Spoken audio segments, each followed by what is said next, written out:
こんにちは。今日は BTS のジミンと NCT のユータの共通点を発表したいと思います。この2人の共通点は、極限状態で力を発揮するアスリートのようなものすごいタイプと言えます。どういう意味かと言いますと、日常生活ではエネルギーがそこまで出ないんですけれども、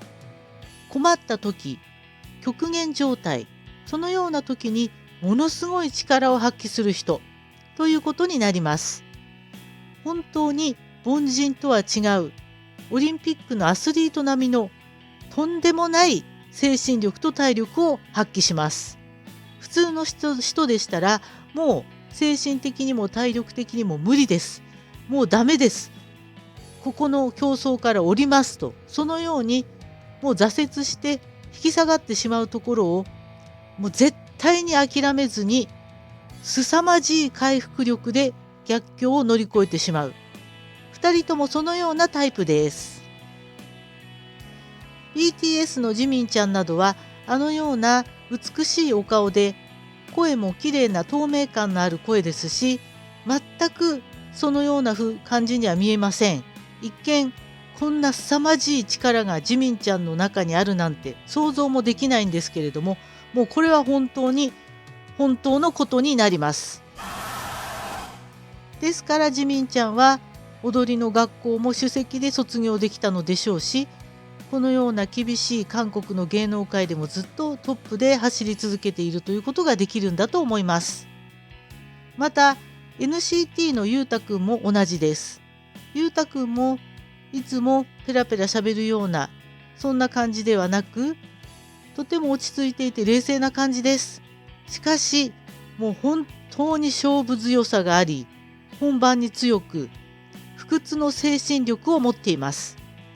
以前の動画でも紹介しましたけれども、ゆうたくんは日本人ということで韓国で差別に遭っていることがあります。そしてフロムホームのエンディングで映されることもなく、それだけではなく、やはり今までも日本人ということで韓国社会でたびたび差別はあったと思うんですね。今も私はそれを感じます。NCT の動画などをよく見てるんですけれども、あれゆうたくんだけちょっと扱いがおかしいんじゃないかなと、そう思うことがたびたびあります。私のような人でさえ、部外者でさえそう思うのですから、本人はもう相当痛い目に辛い目には遭っていると思います。しかしそのような辛い状況であればあるほどゆうたくんは燃えます。そしてとんでもない力を発揮して逆境を乗り越えてしまいます。ですからゆうたくんが練習生として SM に入社して NCT としてデビューしてという長い年月、今までずっとひたすら走り続けてきたんだと思うんですね。普通の人でしたらそのような辛い状況が何年も続くというのは絶対に耐えられません。しかしジミンちゃんにしてもゆうたくんにしても、もう無尽蔵のエネルギーを持っています。もうこれは生まれつき持っているものになります。ですからいくら頑張っても底が尽きない体力、そして強い精神力、それを持っているのでここまで走り続けることができるということになります。以前の動画でも売れている K-POP アイドルの共通点は精神力の強さというふうに言いましたけれども、今回のジミンちゃんとゆうたくんの場合は精神力がただ強いだけではなくて、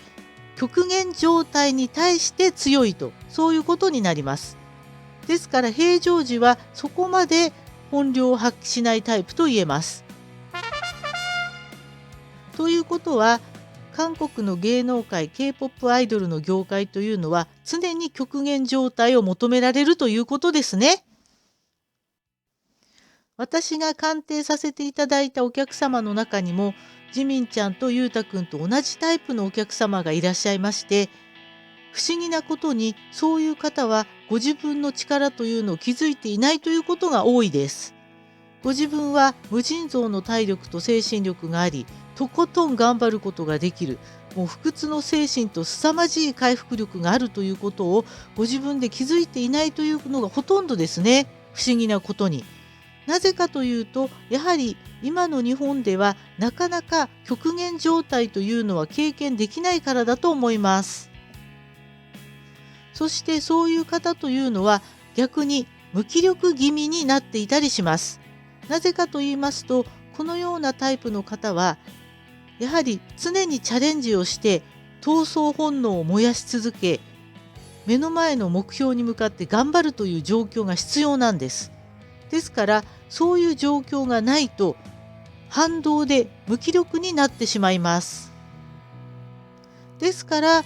ご自分に体力と精神力があるのを全く気づかずに、逆に自分は怠け者で体力がないと思い込んでいたりします。本当に不思議なことなんですけれども、やはりあまりにも強い力を持っていて、それを抑え込んでいると反動で無気力になって疲れやすく、そして全然自分の能力に気づかないと、そういうことになりがちなんですね。ではどうすればその自分の闘争本能ですとか無尽蔵の体力精神力に気づくことができるかなんですけれども、それは小さい頃から戦いが好きだったり、自分が直接戦うことはしなくても戦うテレビドラマですとかアニメですとか、そういう場面が好きでしたり、そういう戦う競うそのような場面を見ると嬉しくなる、興奮する、ワクワクする、そういう人はこの資質を持っている可能性が高いです。また女性の場合ですと、周りの同級生ですとか周りの環境がやはり女性に対しては今の日本、昔からそうですけれども、日本はおとなしい女性ですとか従順な女性というのを求める、そういう傾向があると思います。無意識に皆さんそういう従順な女性像というのを押し付けてきますよね。それに対して反発心しか持てなかった。なんで私が従順でいないといけないんだ、なぜ素直に従わないといけないんだと、そういうふうに小さい頃からなぜか思っていたというタイプ、そういうタイプの方もこのゆうたくんとジミンちゃんと同じような資質を持っている人が多いです。全員ではないんですけれども、小さい頃からやたらと従順な理想像、女性像というのに反発を抱いていた、そういう方もこの資質があるかもしれません。私がこの動画を通して言いたいことは、自分の中にある闘争本能ですとかチャレンジ精神、戦いたい気持ちというのは絶対に無理に抑え込まない方がいいということです。戦うと言ってもいきなり道に出て知らない人に戦いを挑むと、そんなことはする必要はなく、やはり日常生活の中でチャレンジ精神というのは燃やすことができると思います。例えば仕事に対して一生懸命になり、新しい仕事にチャレンジしてみるですとか、そういうことでもこの能力は磨けますし、この能力を十分発揮することができます。また仕事ではなくてもスポーツでこの能力を磨いたり、何か戦うスポーツでもいいですね。戦わなくても普通に順位がつくスポーツで競うですとか、そういうこともいいと思います。ですからジミンちゃんとゆうたくんはご自分の能力を上手に使って成功しているんですね。ご自分の闘争本能を上手に使えばあれだけ成功することも可能と言えますので、この能力を持っている方はやはり成功する確率が大きいと思います。どんな分野でも成功したり、ある程度の一定レベルの高い成果を出すことができると言えると思います。とにかくこのタイプの方は普通の人がありえないほどの、普通の人でしたらもうとっくに倒れてるほどの状態でも仕事し続けますからね。もう本当にもうどこまでもやり遂げます。それも若い年取っている関係なく、もう何歳でもどんな状況でもこうと決めたら、この方々は本当にいくらでも力が湧いてくる方ですので、ある意味最強です。ですからこれは勝手な心配ですけれども、ジミンちゃんもゆうたくんもアイドル業界を引退したとしたら、やはりまた別のことをして別のチャレンジで彼らの闘争本能を燃やし続ける必要があると思います。そうでないと、例えばうつ病になってしまったりですとか、そこまではいかなくてもとても人生がつまらなくなって無気力になってしまうと思うんですね。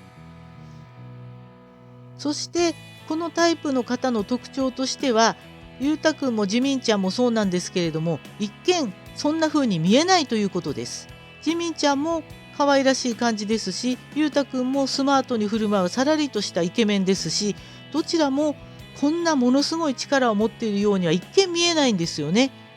そして女性なんか特にそうですね。女性の方でこのタイプの方は本当に見えません。そのようには見えません。自分でもあまりそういう闘争本能などを出すとみっともないですとか、小さい頃からそういうのはあまり出さないようにしなさい女の子なのだからというような感じでしつけられているという、そういう理由もありまして、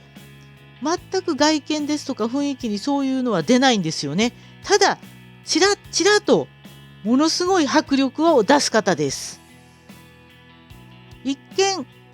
凄まじい人には見えないんですけれども、ちょっと一緒に長くいたり観察していると、ものすごい存在感とカリスマ性、落ち着き、そういうものは醸し出しています。本当に人によって全然性格ですとか持っている能力が違いますので、やはり生まれ持った性格というのがどういうものなのかというのを知っていても損はないと思います。